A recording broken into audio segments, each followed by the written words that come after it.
The salt-laced wind whipped against Logan Carter's weathered face as he guided his boat, Sea Whisperer, through the waters he had sailed for over 3 decades.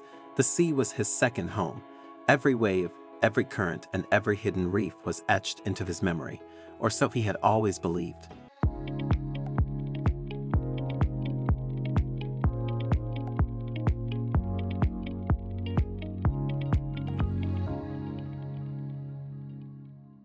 The morning had unfolded like any other, with the sky painted in amber and rose hues as the sun crept above the horizon. But fate had something different in store for the seasoned fisherman. As the mist slowly lifted, a dark shape emerged where Logan was certain there should have been nothing but endless water. He blinked, rubbing his eyes against the glare of the rising sun, but the silhouette remained, an island. "That's impossible," he muttered, reaching for his tattered navigation charts. His rough fingers traced the well-worn routes he had traveled for years, but the island standing before him simply did not exist. The map showed nothing but open sea. In all his years on the water, Logan had never seen this place. It wasn't just uncharted. It felt as if it had materialized from nowhere. His disbelief quickly gave way to an irresistible pull of curiosity. Adjusting his course, Logan steered Sea Whisperer toward a natural harbor, the boat's hull slicing smoothly through the eerily calm waters. As he neared the shore, the island's features sharpened into focus. A dense jungle loomed just beyond the pristine beach, its canopy thick with untamed wilderness. Towering cliffs flanked the shoreline like ancient sentinels, standing watch over a land seemingly lost to time. Logan exhaled slowly. Whatever this place was, it had remained hidden for a reason. And now, for the first time, someone had found it. The moment his boots hit the sand, Logan knew something was different about this place. The air felt charged like the stillness before a storm. That's when he saw them. Crude sculptures dotted the beach, their surfaces stained with what looked disturbingly like dried blood. Each bore a warning: leave now. Danger ahead. Your life for your curiosity. A chill ran down his spine despite the tropical heat.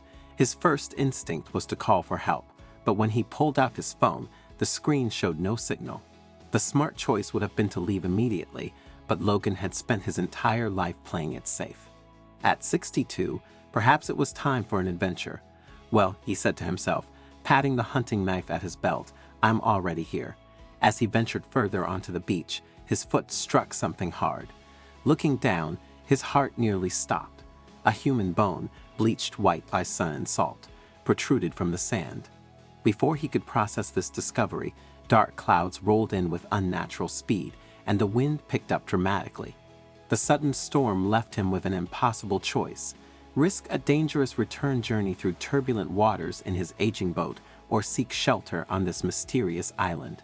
The decision was made for him as rain began to pour in sheets, forcing him toward the tree line. The forest was unlike anything Logan had ever seen. Massive trees with iridescent leaves created a canopy so thick it seemed to pulse with its light.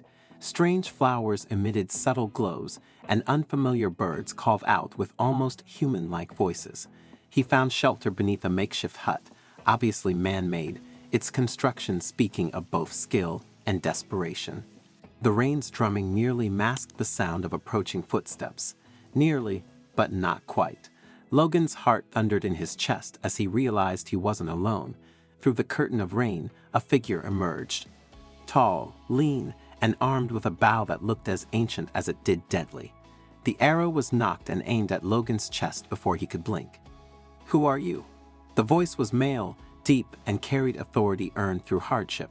"My name is Logan Donovan," he answered, keeping his hands visible. "I'm just a fisherman. I found this island by accident, I swear." The archer's eyes narrowed. Many find us by accident. Few tell the truth. Without lowering his bow, he called out in a language Logan had never heard before. More figures emerged from the forest, surrounding him with silent efficiency. What followed was a journey deeper into the island's heart, his hands bound with vines, led by people who moved through the jungle like shadows. They arrived at a settlement that defied belief, a thriving community hidden from the modern world. Dozens of families lived here in harmony with the land, their homes a blend of natural materials and ingenious engineering. The community's leader, a woman named Mira, whose silver-streaked hair and fierce eyes commanded instant respect, approached Logan. "You have entered our sanctuary," she declared. "Now you must prove yourself worthy of our trust, or worthy of our mercy." Over the next 3 days, Logan faced trials that tested not just his physical capabilities, but his character. He mended nets alongside weather-beaten fishermen, learning their techniques were far superior to his own. He gathered medicinal herbs with the community's healers, discovering plants with properties unknown to modern medicine. He learned to track games, start fires without matches, and navigate by stars and wind patterns, but the real test came in the stories shared around evening fires. Tales of a world growing too fast, of forests vanishing, of oceans dying. These people weren't primitive survivors. They were conscious objectors to a world that had lost its way. Many had been scientists, doctors, or engineers in their previous lives, choosing to preserve this last untouched paradise. "We guard more than just land," Mira explained one evening.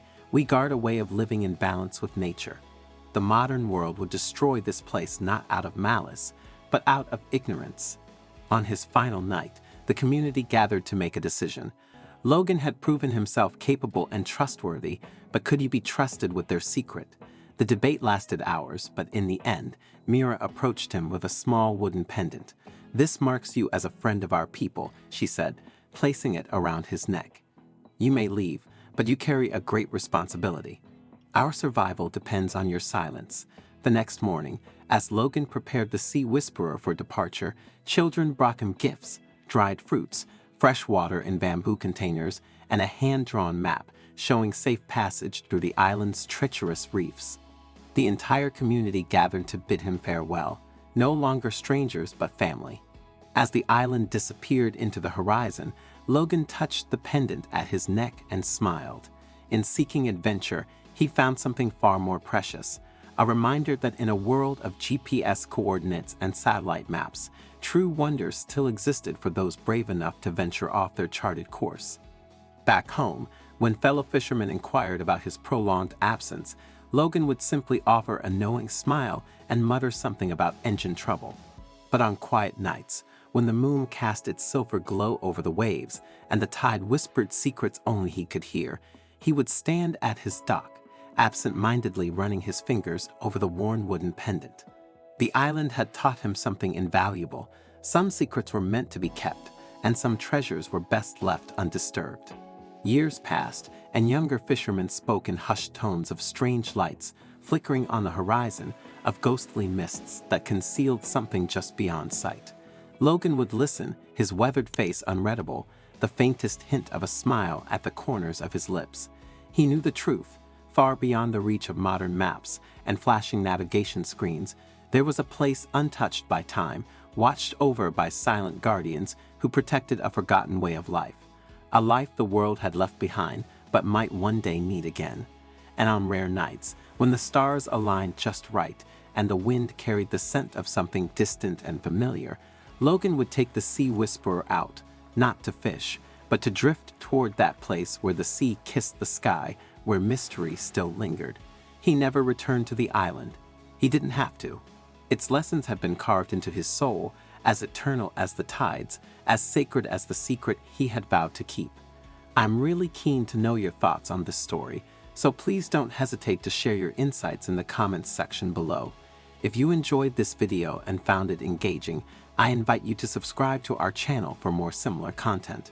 Feel free to share this video. Take good care of yourselves, and I'm excited to connect with you in our future videos.